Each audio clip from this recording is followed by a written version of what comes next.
Hi everyone, I'm Jennifer Park. Welcome to Turning Leaf Field Notes, Episode 3, Why Rest Feels Uncomfortable. Today's field note is about something that surprises almost every high-achieving woman I coach. Rest is harder than work. I found this out about myself before I ever heard it from anyone else. A few months ago, I gave myself one truly open Saturday. No coaching calls, no manuscript deadlines, no school emails. I told myself I'd sit on the back deck with my smoothie and do absolutely nothing for an hour.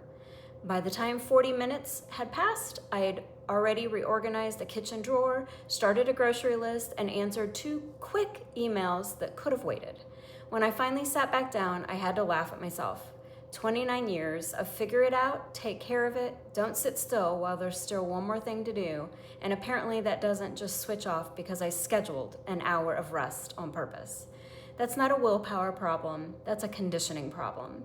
For decades, your value in a school building was measured in output. Students taught, evaluations completed, crisis de-escalated, forms filled out by Friday. Psychologists sometimes describe this as a doing identity, a sense of worth that's fused to productivity rather than to simply existing. When the doing stops, rest doesn't feel peaceful. It feels like disappearing. It even causes anxiety. If nobody needs anything from you today, some part of you starts quietly asking whether you still matter.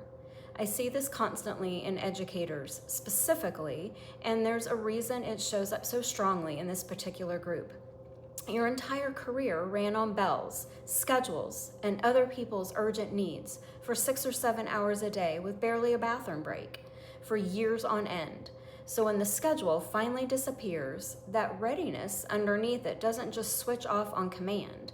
It goes looking for the next thing to manage, a drawer to reorganize, one more volunteer commitment to say yes to, anything to fill the hour so the stillness never actually gets tested. Here's what matters. Rest isn't a reward you earn after you've done enough. That's the belief that school culture quietly instills in you. One grading period at a time, one Sunday night lesson plan at a time. Rest is something that you have to earn according to that set of rules. And like any skill that you have to learn that you haven't practiced in 30 years, it's going to feel clumsy at first. A sign that you might be failing at retirement, but that's the sign that the muscle is simply out of practice. I go much deeper into why your body actually does this, what's happening underneath the surface, not just how it feels. In stage 2 of the turning leaf method, which I call recovery, that stage exists because this is bigger than a single video can hold. For today, I just want you to know one thing.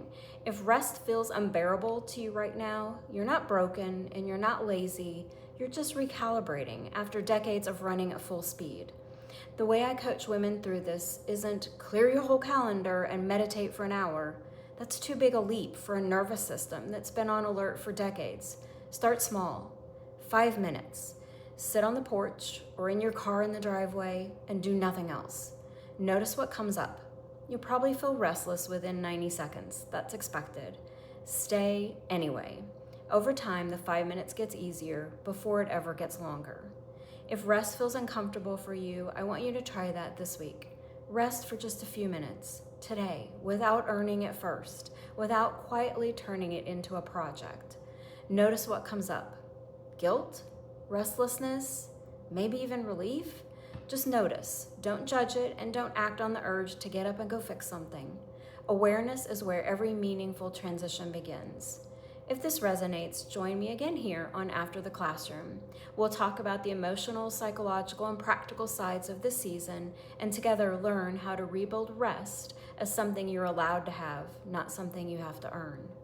If you'd like to keep the conversation going, I've created a free private Facebook community, also called After the Classroom, where educators walk with one another through this transition.